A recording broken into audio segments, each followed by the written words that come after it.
I am Angela, and I am 26 years old. If you saw me walking down the street, you'd probably think I'm just another woman minding her own business, holding a cup of coffee, maybe humming to herself. You wouldn't know that behind my calm face lies a story that began the day my parents' marriage finally fell apart. A day that changed the direction of my life forever. I still remember that morning with strange clarity. The house felt heavier than usual. It wasn't the kind of heaviness that comes from silence, but the kind that seeps in after too many words have already been spoken. Words that can't be taken back. My father's car wasn't in the driveway anymore. His favorite mug was missing from the kitchen counter. And my mother was sitting by the dining table with her hands folded tightly, as if she was trying to stop them from shaking. I was 20 then, studying literature in college. I had always been closer to my father, not because I loved my mother any less, but because he had this quiet charm about him. He'd read to me as a child, tuck little notes inside my notebooks, and remind me to chase what makes me curious. My mother was the opposite, disciplined, structured, and sometimes hard to read. She loved through actions, not words. She'd make sure my laundry was folded, my dinner warm, and my deadlines met. But affection wasn't something she displayed easily. That morning, when she looked up at me, I could tell she had made peace with something painful. "It's done," she said softly. He signed the papers. I nodded, though I didn't know what to say. Divorce wasn't unexpected. The arguments had been growing for months. But hearing it confirmed felt like watching a bridge collapse that you had been standing on for years. I thought maybe she needed space, so I offered to stay with a friend for a few days. She shook her head. "No, Angela, stay. We'll figure things out." For the rest of that day, we spoke little. I packed away my father's books that he had left behind, trying not to cry when I found the old Polaroid of the three of us on vacation. Him with his arm around both of us, smiling as if life would never change. That night, I found my mother sitting by the window, holding something in her hands, an old dusty envelope. It looked like it had been hidden away for years. She didn't notice me at first. But when she did, she quickly slipped it into the drawer beside her. I didn't think much of it then. I just assumed it was one of those old letters from her early days with Dad. The next morning, she woke me up earlier than usual. Her tone was strange. Not exactly urgent, but firm, deliberate. She asked me to sit down. She slid that same envelope across the table toward me. "Don't open this here," she whispered. Her voice was trembling slightly. "Go home and pack a bag." I blinked at her, confused. "What? Why?" "You have 24 hours, Angela." I stared at her, searching for a sign that she was joking. But her face was unreadable. There was something behind her eyes. Fear, maybe, or guilt. I couldn't tell. "What's in this?" I asked quietly. She didn't answer right away. Then, as she got up from the table, she said something that sent a chill through me. "Your father isn't who you think he is." Then she walked away. I sat there for a long time after that, staring at the envelope. My hands itched to tear it open, but something in her voice made me hesitate. There are moments when you just know, instinctively, that something is about to shift in your life, and nothing afterward will be the same. All day, I tried to distract myself. I did my laundry, cooked something simple, and even scrolled through old photos on my phone. But that envelope stayed in my mind like a shadow following me around the house. What could be inside? A letter? Money? Documents? I ran through every possible scenario, and none made sense. By evening, my mother was gone. She had left a short note on the kitchen counter. "Don't call me. I'll be fine. Just do what I told you." That was it. No explanation, no reassurance. Just those cold, careful words. I waited for hours, hoping she'd come back. Midnight passed, and the house began to feel suffocating. I could hear the ticking of the old clock in the hallway, each second a reminder that my time was running out, even though I didn't yet understand what for. Finally, around 2 a.m, I sat down on my bed and stared at the envelope under the lamplight. My heart was pounding. I picked it up. The paper was brittle at the edges, the kind that crumbles if you're not gentle. There was no name written on it, just a faint, faded A. Maybe for Angela, or maybe for something else. I tore it open. Inside were two things: an old photograph and a folded letter. The photograph was yellowed, clearly taken decades ago. It showed a woman holding a baby. The woman looked nothing like my mother, and yet there was something strangely familiar about her. The background was a hospital room.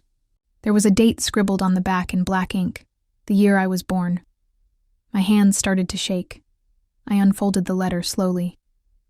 It was handwritten, neat but rushed, with words pressed deep into the paper like whoever wrote it was afraid someone would erase them. It began with my name. Angela, if you're reading this, it means the truth couldn't be hidden anymore. Your life has been built on a lie that wasn't your fault.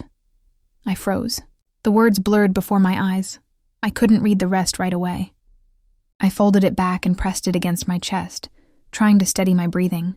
My whole world suddenly felt unsteady, like the floor beneath me had cracked. I didn't know whether to cry, to scream, or to run. I just sat there, numb, feeling like someone had quietly rewritten my entire past without asking for my permission. That night, I barely slept. Every sound in the house made me jump. I kept staring at the shadows on the wall, wondering if my mother was watching me somehow, or if she was running from something. The next morning, I packed a small suitcase, though I didn't know where to go. Something in that letter, though I hadn't finished it, told me I had to leave. Before stepping out of the door, I took one last look at the house I had grown up in. The smell of coffee, the squeak of the back door, the faded wallpaper in the hallway. All of it felt like it belonged to someone else's story now. I didn't realize it then, but that was the beginning of everything. The beginning of a journey that would take me into my parents' secrets, my own identity, and the kind of betrayal that sits quietly in people's lives until someone finally dares to open the envelope. I took the first bus I could find. I didn't know where I was going, just away. Away from the lies, the confusion, the house that suddenly felt too small for all the questions I had. The letter was still folded in my jacket pocket. I could feel its weight like a heartbeat against my side. Part of me was scared to unfold it again. The other part couldn't stop thinking about it. As the bus rolled down the highway, I watched the city blur into fields and small towns, and I realized that I had officially stepped out of the life I thought I knew. And somewhere deep inside me, a quiet voice whispered, "You only have 24 hours. Use them wisely." The bus hummed softly beneath me as it moved along the empty road. Morning light spilled across the windows, washing everything in a pale gold. I leaned my head against the glass, trying to let the rhythm of the road calm me. But my mind was far too restless for peace. The letter felt heavy inside my jacket pocket, as if it contained something alive. Something that could change me with just one more sentence. I hadn't read the rest. I couldn't. Not on that bus, surrounded by strangers and the smell of coffee and old vinyl seats. I needed silence, space, somewhere I could fall apart if I had to. After a few hours, the bus reached a small town I vaguely remembered from a road trip years ago. It wasn't far from where I grew up, but it felt distant enough.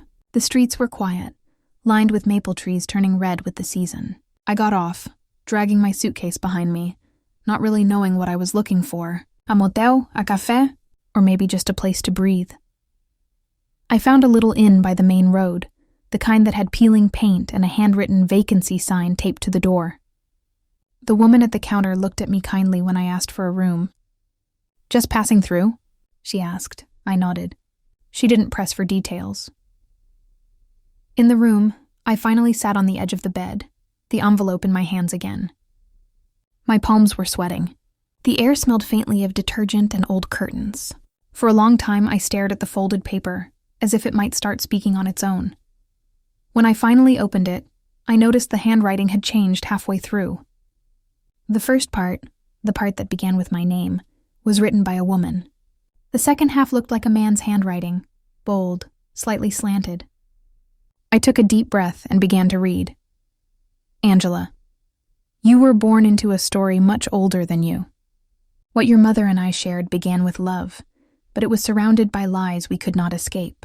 You deserve to know everything now." I paused. "Your mother and I, That wasn't my father's handwriting. I knew my father's neat, straight letters from years of birthday cards and post-it notes. This writing was different. It belonged to someone else. Someone who was telling me I was part of something hidden. I continued. When you were a baby, there was a mistake at the hospital. 2 newborn girls were switched. We found out only years later. Too late for your mother to let go. Too late for the truth to be simple. We wanted to fix it quietly, to find the other family, but things went wrong.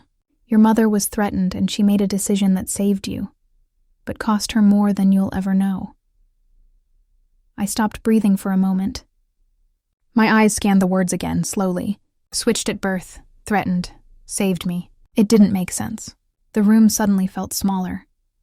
I reached for my phone, instinctively wanting to call my mother, to demand an explanation, to hear her voice, even if it trembled. But I remembered her note. Don't call me. I'll be fine. My throat tightened. I kept reading. The man you call your father. He knew. He agreed to raise you as his own because he loved your mother, and at the time, it seemed safer that way. But love fades when it's built on fear. He left not because of the divorce, but because the truth finally caught up with him. There are people who would rather this secret stay buried, Angela. That's why she told you to leave. I dropped the paper onto the bed. My vision blurred for a moment. People who wanted this secret buried. Who were they? What kind of life had I been living? A borrowed one. Was I even her daughter? The letter ended with a name and an address. Go to this place. You will find what she couldn't tell you in person. It was signed with a single initial, R. I sat there for nearly an hour, reading the letter over and over until the words began to lose meaning. Then I folded it carefully and looked up the address on my phone. It was a small town 2 hours away, not far, but far enough to feel like another world. Something inside me whispered that if I went, I'd never be able to unsee what I found there. But curiosity is cruel. Once it's lit, it doesn't fade easily. By the time the sun began to set, I had made my decision. I would go. The next day, I rented a small car from a local service and started driving toward the address. The road wound through long stretches of farmland and small clusters of houses that looked frozen in time. I kept replaying my mother's voice in my head. You have 24 hours. Why had she said it like a warning? Was someone watching us? Following us? Every now and then, I caught myself glancing in the rearview mirror, half expecting a black car to be trailing behind. It was absurd, but fear has a way of making you see ghosts where none exist. When I finally reached the town, I found the address, a weathered house near the edge of a lake.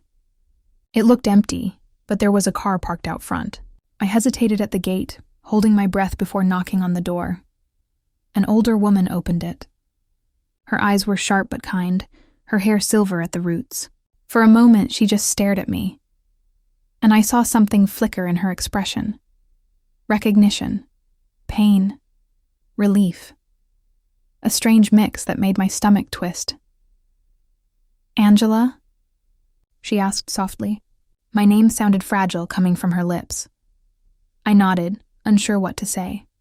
She stepped aside. You look just like her, she murmured. I entered the house cautiously. The air smelled faintly of cedar and old books. There were family photos on the walls. A girl around my age, smiling, holding a small dog. My heart stuttered when I saw her face. She looked like me. Not exactly, but enough to make my hands tremble. The same dark eyes, the same shape of the nose. Who are you? I finally asked. My name is Ruth, the woman said quietly. I'm your mother. The world tilted for a moment. My knees almost gave out. That's not possible, I whispered. My mother, she nodded, her eyes filling with tears. I know. Your mother, Clara, she's a brave woman. She did what she thought would keep you safe. I owe her more than I can ever repay. I stood frozen, the sound of my own heartbeat echoing in my ears. Safe from what? I asked. My voice cracked. Ruth looked away, walking slowly toward the window. From your biological father, she said after a long pause. He wasn't a good man, Angela. He got involved with dangerous people. Clara, she made a choice. When she realized the mistake, the switch, she was terrified that you'd be taken away, that you'd be hurt. She made an arrangement. I agreed to keep silent, and she raised you as her own. I sank into the nearest chair. My thoughts were spinning. So you just let her take me? You just gave up your daughter? Ruth wiped her eyes. It wasn't that simple. I had another baby, too. The one who was switched with you. Her name is Emily. She was raised by your parents until something went wrong. She ran away at 16. I haven't seen her since. The air between us grew heavy with silence. My mind was a storm of names, faces, and years lost to lies. I wanted to hate them both. Ruth for letting it happen. My mother for hiding it. But I couldn't. Their choices had come from fear, not malice. Yet, beneath that understanding, something darker stirred, a sense of betrayal that went deeper than words. Ruth reached for my hand. Clara loved you, she said gently. Even if she didn't tell you the truth, she protected you in every way she could. I didn't pull away, but my heart felt distant. Love, protection, sacrifice, those words used to mean something. Now they just felt like the language of people who wanted to excuse what they'd done. Before I left, Ruth handed me a small box. She asked me to give this to you if you ever came. She said you'd understand when the time was right. It was an old wooden box, light but locked. I turned it over in my hands, tracing the worn carvings on its lid. What's inside? I asked. Ruth sighed. I don't know. She said it was something that could fix everything. Or destroy it. That night, I stayed in a small inn by the lake. I couldn't bring myself to open the box yet. I sat by the window, staring at the reflection of the moon on the water, thinking about my mother, Clara, and how many nights she must have sat like this, worrying about me, hiding a truth she could never speak aloud. I thought about Ruth too, about the quiet grief in her eyes when she looked at me, about the daughter she lost, Emily, who had disappeared somewhere out there, carrying half of this tangled story with her. And beneath all of that, I felt something new, a pulse of quiet anger. Not the wild kind that burns everything down, but the slow, deliberate kind that waits, the kind that plans. Someone had forced my mother to live in fear. Someone had threatened her, controlled her, driven her to hide me. Whoever that was, I would find them, not out of vengeance alone, but out of the need to give her peace, and to take back the life that was stolen from all of us. The box sat on the nightstand, silent but heavy, waiting. I didn't know yet what it contained, but I knew one thing for certain. My 24 hours had just begun. The wooden box sat on the nightstand all night like a silent companion. I barely slept. Every time I closed my eyes, I imagined what might be inside it. A letter? Photos? Something worse? The box looked harmless enough. Small, maybe the size of a jewelry case. But it carried the weight of years of secrets. When dawn came, pale light crept through the curtains and landed on it, catching the faint engraving on the lid. I hadn't noticed it before. The carving was delicate. 2 intertwined initials, C and R, Clara and Ruth, my mothers. It felt strange to think of them that way. Both my mothers, both part of my story in completely different ways. One raised me with love wrapped in silence, and the other gave me life but lost me to circumstance. I didn't know which pain was greater, being lied to, or being the reason someone else suffered in silence. I sat cross-legged on the bed, holding the box in my lap. It was locked with a tiny brass latch, but there was no key. My fingers searched along the edges until I found a small notch on the bottom, almost invisible. When I pressed it gently, the latch popped open with a soft click. My heart jumped. Inside there were 3 things: an old cassette tape, a folded letter, and a small silver pendant on a chain. The pendant was simple, just a smooth oval with faint scratches. When I turned it over, I saw something engraved on the back. For my real one.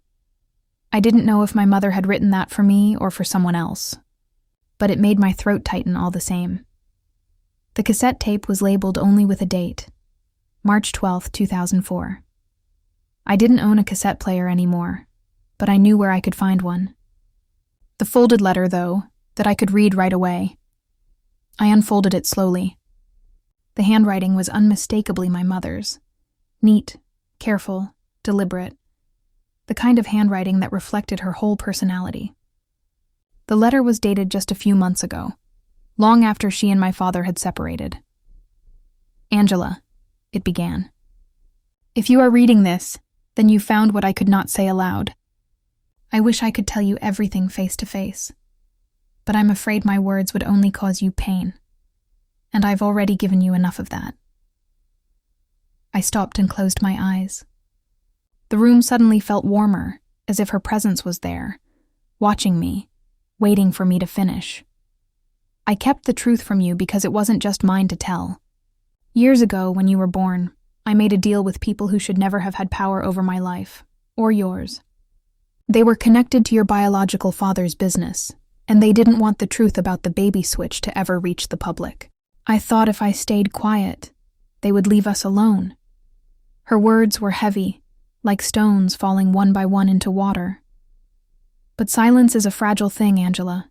Secrets don't stay buried forever. When your father, the man you grew up calling your dad, found out, he tried to protect you. But he made a mistake. He confronted them. He thought he could scare them off." My pulse quickened. Them. Whoever they weren't just a shadow from the past. They were the reason my family had been destroyed. The day he came home after that meeting, I saw the fear in his eyes. He never told me what they said, but I knew. I saw it in the way he started looking over his shoulder, locking the doors twice at night. A week later, he told me he couldn't do it anymore. He said leaving was the only way to keep you safe. That's why the marriage ended, Angela. Not because we stopped loving each other, but because staying together meant putting you in danger.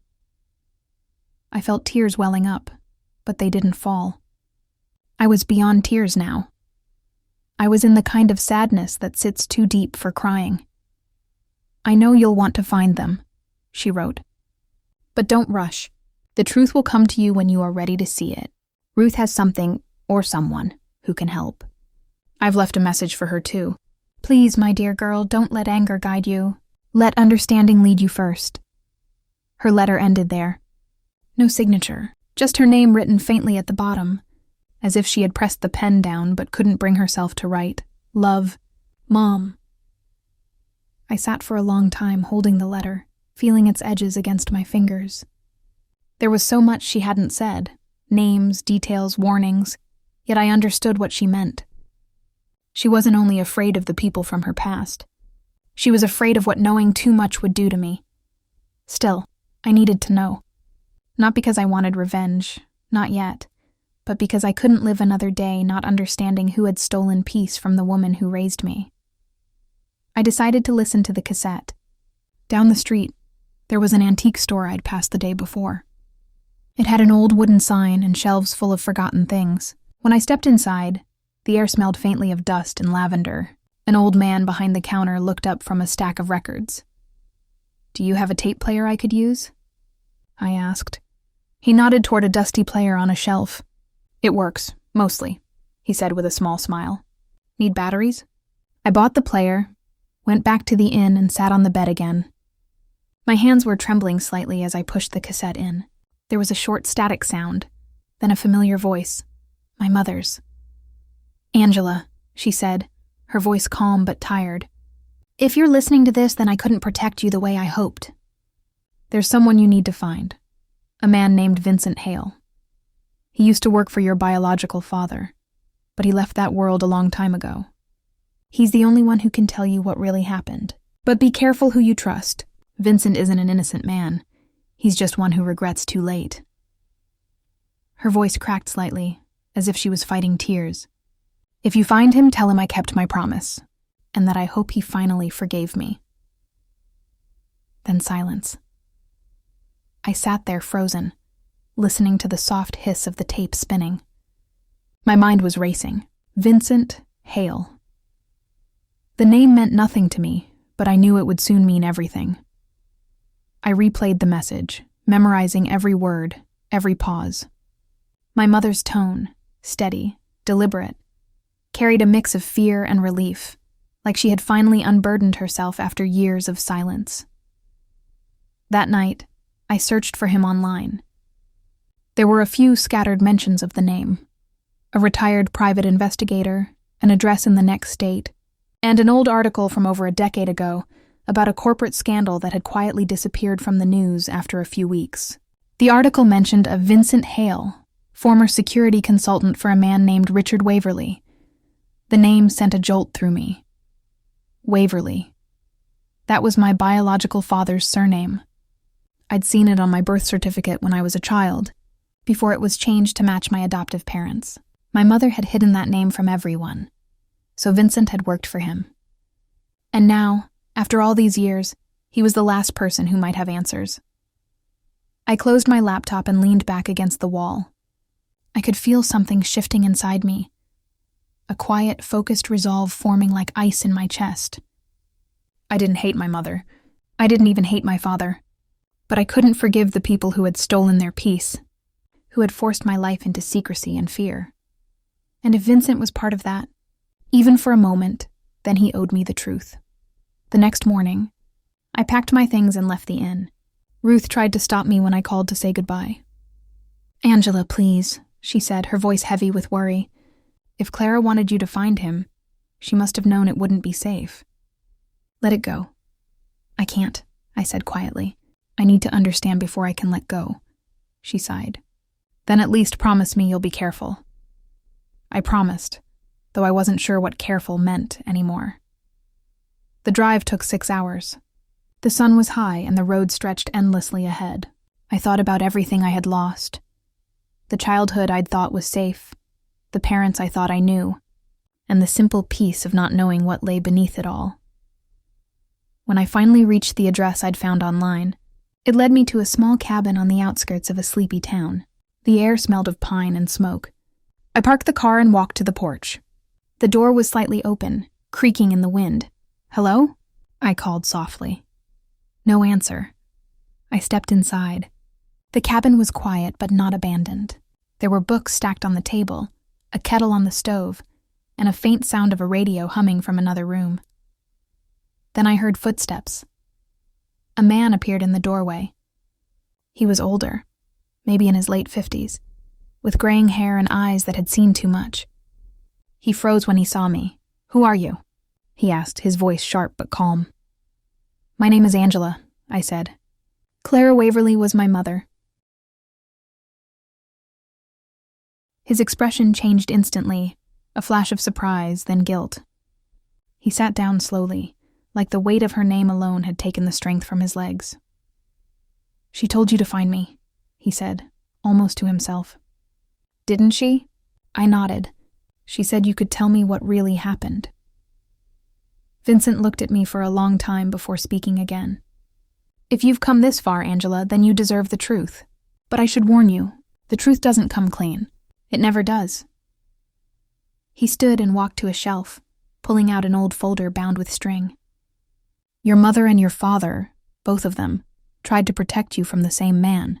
Richard Waverly, your biological father, and they both paid the price for it." He slid the folder toward me. My fingers hovered above it, trembling slightly. I knew that once I opened it, there would be no turning back. Vincent met my eyes. "Before you do," he said softly, "you should know. Revenge has a way of changing people. Sometimes it's not about what you do to others. It's about what it takes from you." I didn't answer.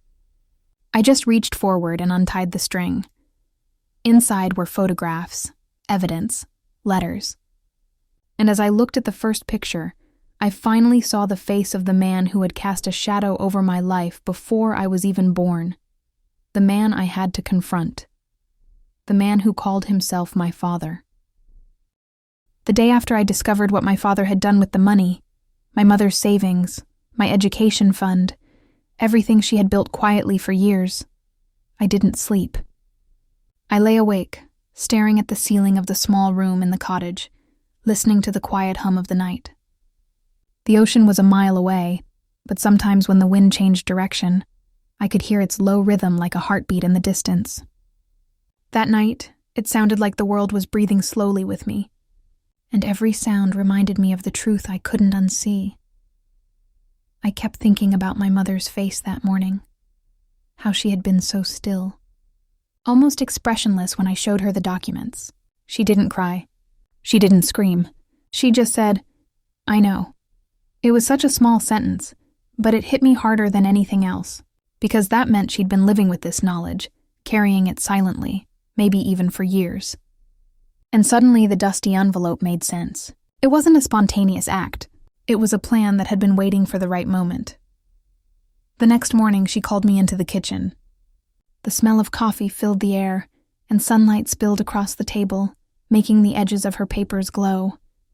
She looked calm, too calm, and I remember feeling nervous because her calmness always meant she had already made a decision. "I need you to go into town today," she said, "and meet someone for me." "Who?" I asked. "His name is Walter. He was your grandfather's lawyer. He'll tell you what to do next." That sentence hung in the air. What to do next? It sounded like there was a next step to everything that had happened, as if she had mapped it all out already. I did as she asked.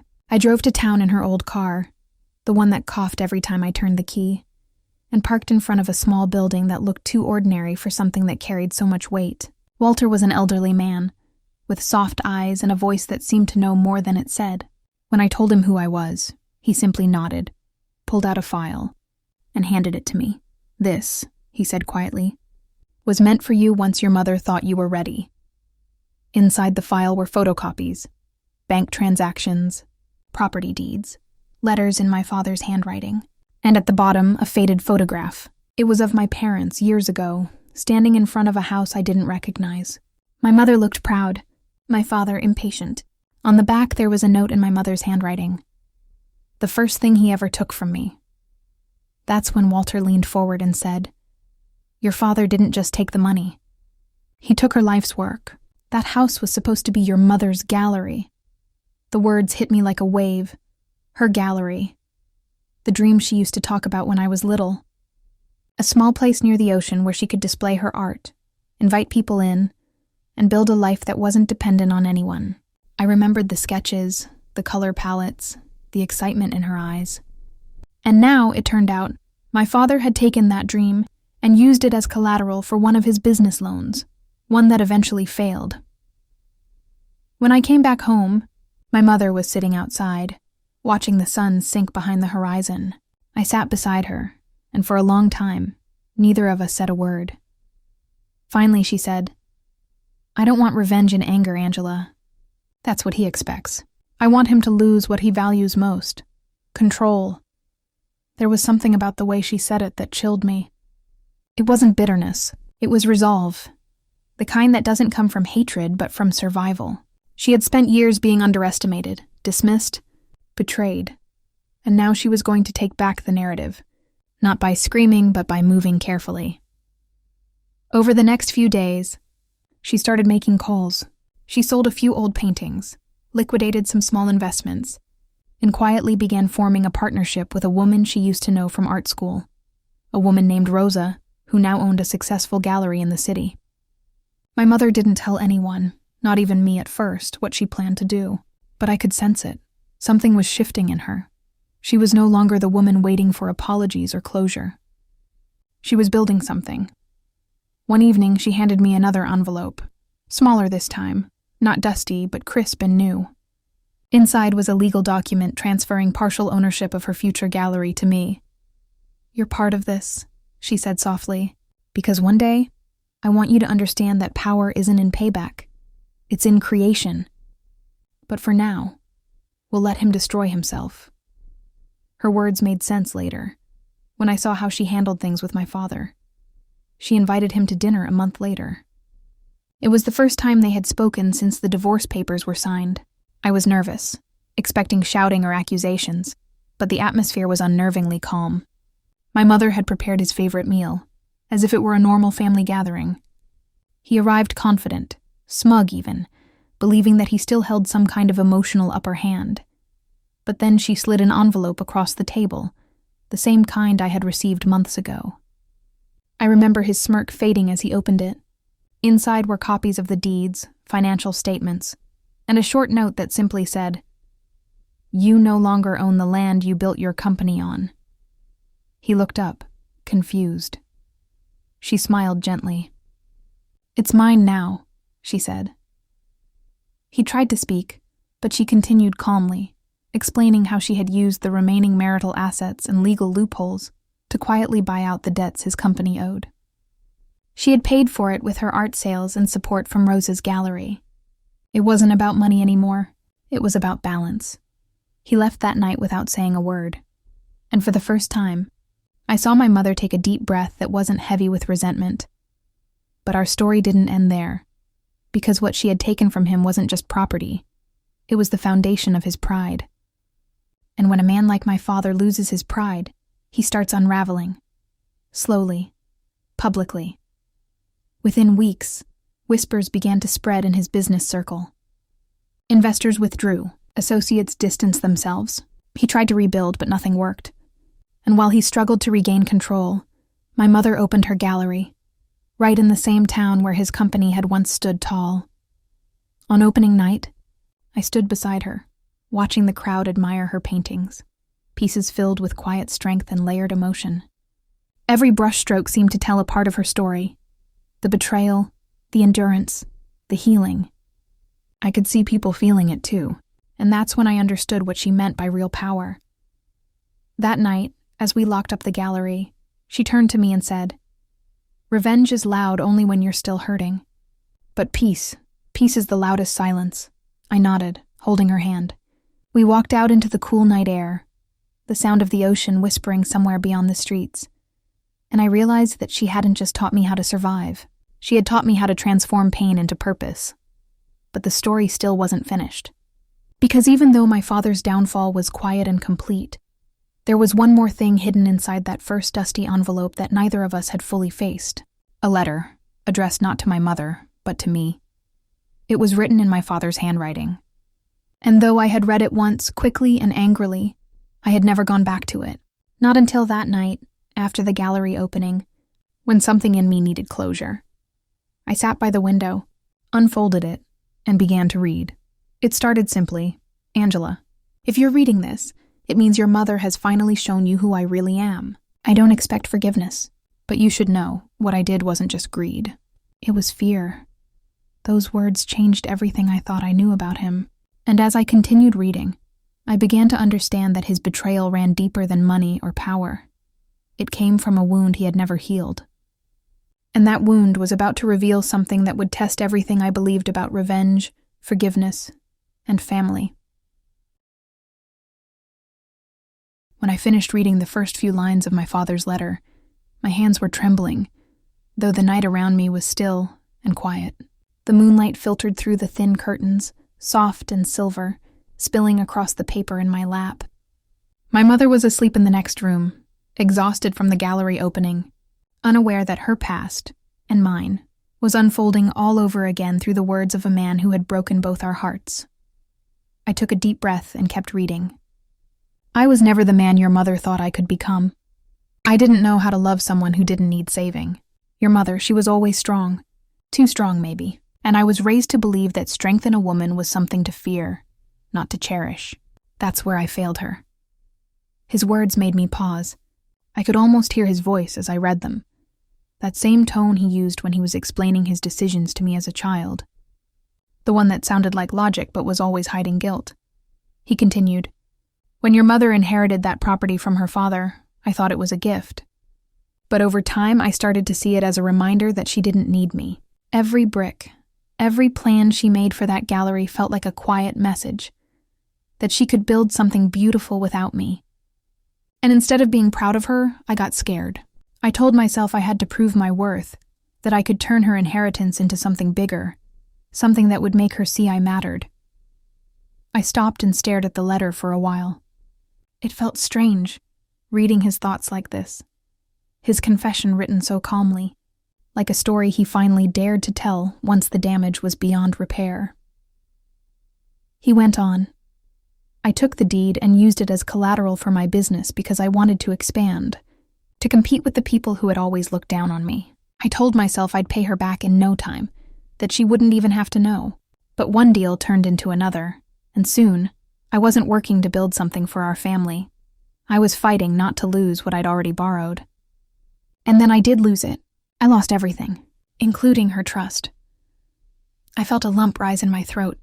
For years, I'd pictured him as cold and calculating, but now, his words painted a picture of a man eaten by his own insecurities, the kind of fear that slowly corrodes a soul until all that's left is pride. I read the next paragraph carefully. When I realized what I'd done, it was already too late. The house, her dream, was gone. I thought if I hid the truth, time would fix it. That maybe if I made enough money or gave her something better, she'd forget the past. But she didn't forget, and neither did I. Every time she looked at me, I saw disappointment, and I started to resent her for reminding me of the man I wasn't. I couldn't help but whisper to myself, "You could have said sorry," because that was all my mother ever needed. Honesty. Not perfection, not excuses, just the truth. But he wasn't done.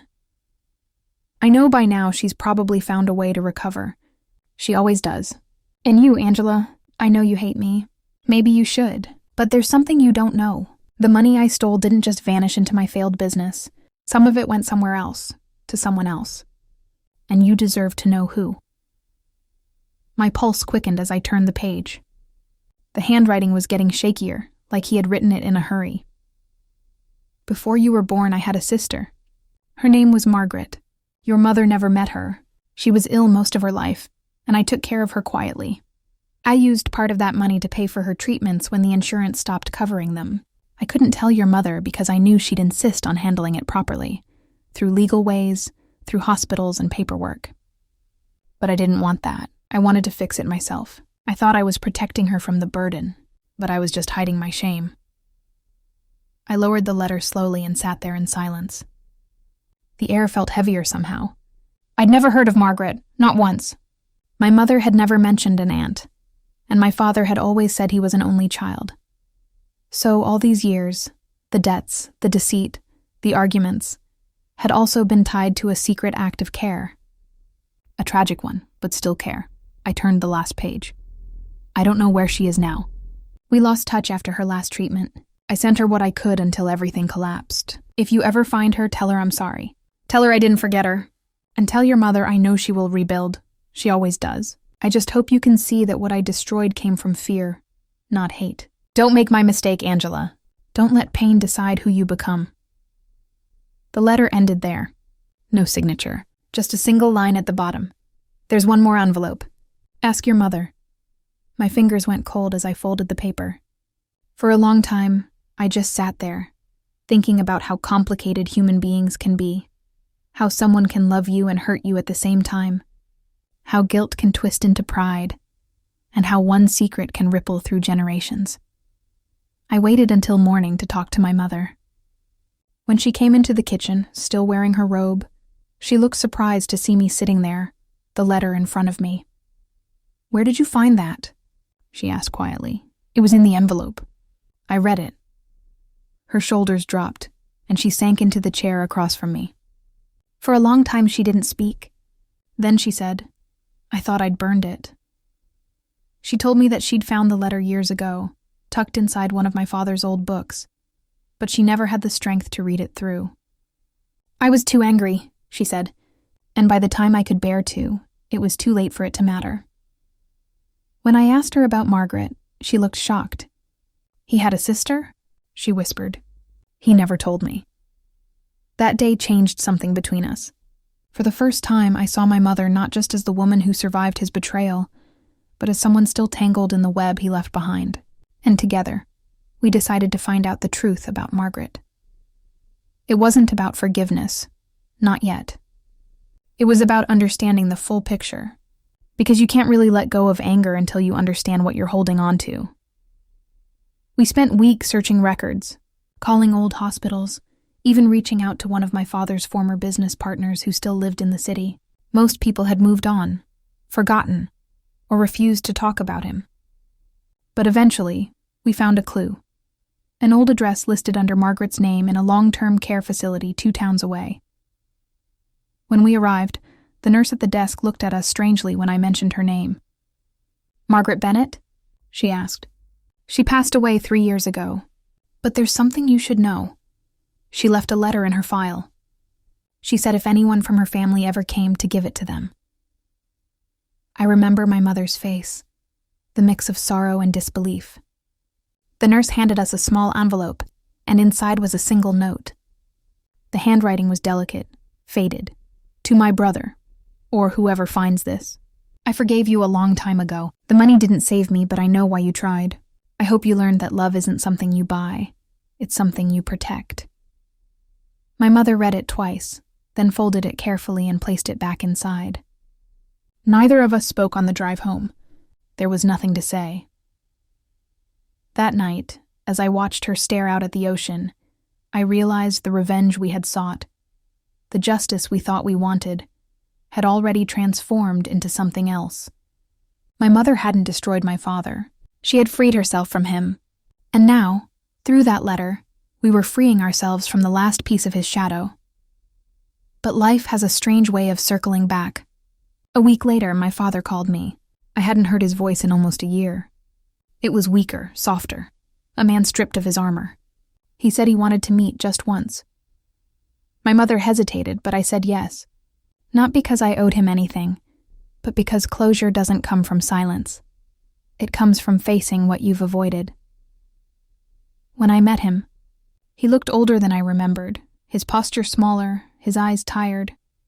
He held a folded piece of paper, another letter. "For her," he said. "I can't change what I did, Angela, but I need her to know that I finally understand." I didn't promise to deliver it, but I took it anyway. Maybe not for him, but for her. That night, I handed it to my mother. She didn't open it right away. She just placed it beside her on the table and whispered, "Not tonight." And for the first time, I realized that revenge wasn't about what you take back. It's about what you no longer need to carry. We didn't need to read that letter to know its meaning.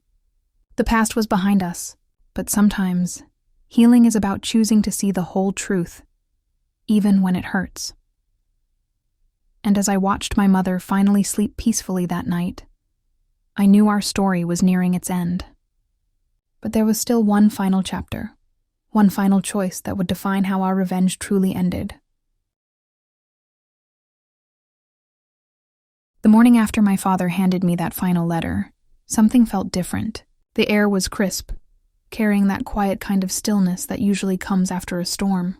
My mother made breakfast in silence, her movements slow and deliberate. She didn't ask about the letter right away, and I didn't mention it either. There was no need for words yet. We both knew this moment. The possibility of forgiveness or finality was coming. It just needed time to arrive on its own. After breakfast, she finally spoke. "I'm going to read it," she said simply, not looking at me. I nodded. "Do you want me to stay?" She shook her head gently. "No, I think I need to do this alone." So I left her by the window, sunlight pouring across the table, the unopened envelope resting between her hands like it held the weight of all our years. The betrayal, the silence, the loss, and maybe even the love that once lived underneath it all. I went for a walk down by the shore. The tide was low, and the wet sand reflected the sky like a mirror. It's funny how life sometimes slows down when you need it to. Every step I took felt like it was pulling me closer to an ending I wasn't sure I was ready for. And yet, part of me was finally at peace knowing that the truth, every piece of it, had surfaced. When I returned home, my mother was still sitting at the table. The letter was open. Her eyes were red, but she wasn't crying anymore. There was something softer in her expression. Something I hadn't seen in years, an ease, like she'd set something heavy down that she'd been carrying too long. She slid the letter toward me. "Read it," she whispered. I hesitated, but obeyed. It was a short note, written in my father's familiar, slightly slanted handwriting. "Clara, I won't ask for forgiveness. I know I don't deserve it, but I need you to know I finally understand what I destroyed. It wasn't just the house, the money, or your trust. It was the peace we could have had if I had just let you be who you were. You were never my enemy. You were my mirror, and I didn't like what I saw. I took your independence as rejection when it was actually love in its truest form. Honest and complete. I see that now. If it's too late for us, I hope it's not too late for me to leave something good behind. Take care of Angela. She has your strength and my flaws. Maybe that means she'll do better than both of us. When I finished reading, I placed the letter down gently. For a moment, all I could hear was the clock ticking on the wall. My mother took a deep breath and said, "He always had a way with words, just never when it mattered." But there was no bitterness in her tone this time. Just quiet acceptance. She stood up, walked to the fireplace, and for a moment, I thought she might burn the letter. But instead, she folded it neatly and placed it in a small wooden box on the mantel, next to a photograph of the three of us from years ago. I remembered that day clearly. It was my 10th birthday. My parents were smiling, holding the cake together. It was before everything had fallen apart, before pride and pain had replaced warmth and laughter. That evening, we sat outside by the garden. The sea breeze brushed through the flowers, and the setting sun painted the sky in orange and gold. My mother said quietly, "Do you know why I told you to pack your bag that day?" I looked at her. "I've wondered about that." She smiled faintly. "Because I didn't want you to see me break. I knew I would, and I needed you to leave before I did. That envelope, it wasn't just about leaving home. It was about giving you space to find out who you were without being pulled into my fight." I felt my throat tighten. "You didn't break, Mom. You rebuilt." She shook her head gently. "No, Angela, I did break, but maybe that's what rebuilding really means. You break first, then you learn how to put yourself back together differently." There was something profoundly human in the way she said it, so calm and reflective, as though she had finally made peace with her scars. The woman sitting beside me wasn't the same one who had handed me that dusty envelope months ago. This was someone transformed. Stronger, yes, but also softer. Days turned into weeks after that. Life began to settle into something new, something steady. The gallery thrived. Her art was receiving attention, and she started mentoring young artists, helping them navigate their own struggles and stories. Watching her reclaim that part of her life was like watching sunlight finally fill a house that had been locked in shadow for years. One evening, a courier arrived with a small package addressed to me. No return name, just a city I didn't recognize. Inside was a journal, old, leather-bound, with faint writing across the first page. "For Angela, from Margaret." I felt a chill. It must have been sent before she passed away. Inside were sketches, diary entries, and short letters never mailed. She had written about my father, about how he had supported her in her worst moments, and how she always believed he was capable of goodness, even when the world told her otherwise. There was one line that stayed with me. "Your father lived between guilt and hope. He never learned how to forgive himself." When I showed the journal to my mother, she read it slowly, then closed it with a quiet sigh. "Maybe that's the saddest kind of punishment," she said. "To live knowing what you could have been, but never finding your way there." She was right. My father's life had become its own consequence, a slow unraveling driven by pride, sustained by regret. We didn't need to add more pain to his story. The silence, the absence of anger, was enough. It was the calm kind of revenge that life itself delivers. The kind that doesn't shout, but still echoes. A few months later, I got a call. My father had passed away. Heart failure, they said. Sudden, quiet, unremarkable. He left behind few possessions, a nearly empty apartment, and one final note addressed to both of us. It read simply, "I hope peace finds you faster than it found me." When I read that aloud to my mother, she closed her eyes, tears slipping down her cheeks. Not out of sadness, but something else, perhaps relief. Not because he was gone, but because it was finally over. We attended the funeral, though it was small. A handful of people, mostly old acquaintances. There was no grand farewell, no eulogies filled with pretense. Just silence, the the sound of leaves rustling, and the simple acknowledgement that a chapter had ended.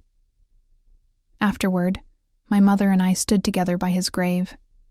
She placed a white rose on the soil and whispered something I couldn't hear. When she turned back to me, her eyes were clear. "We can go home now," she said. And for the first time, I realized that revenge isn't always about seeing the other person fall. Sometimes it's about standing tall yourself, long after they're gone. When we got home, she went straight to the gallery. There was a new painting she had been working on, a soft, dreamlike landscape of the ocean meeting the horizon. She called it release. I understood why. It wasn't about forgetting. It was about letting go. Months later, on the anniversary of her gallery's opening, we held an exhibition titled The Dusty Envelope. It featured a collection of her most personal works, pieces that reflected resilience, betrayal, forgiveness, and rebirth. The final piece in the collection was painted by me. It was a quiet portrait of her sitting by the window, light spilling over her face, her expression calm and free. It was the image of a woman who had walked through fire, but didn't let the flames define her. When people asked me what the title meant, I smiled and said, it started with an envelope that changed everything. Because that envelope wasn't just a message, it was a door. It led me to understanding, to truth, and to a kind of revenge that wasn't about destruction, but transformation. Now, years later, whenever I tell this story, I don't tell it with anger. I tell it with gratitude. My mother's quiet strength taught me something that stays with me even now. That revenge doesn't have to be loud to be powerful. Sometimes the calmest justice is simply living well, healing deeply, and never letting someone else's choices dictate the peace you deserve. That's the kind of revenge that lasts. And maybe that's what my father meant when he wrote, "I hope peace finds you faster than it found me." Because it did. For both of us. If you've listened this far, thank you for staying with me through my story. If it touched something in you, if it reminded you of your own quiet strength, then I hope you'll like this video. Share it with someone who needs to hear it, and subscribe to my Calm Revenge for more stories like this one. Because sometimes, the most powerful revenge isn't about winning against someone. It's about finding peace within yourself, and learning to live beautifully no matter what life took from you.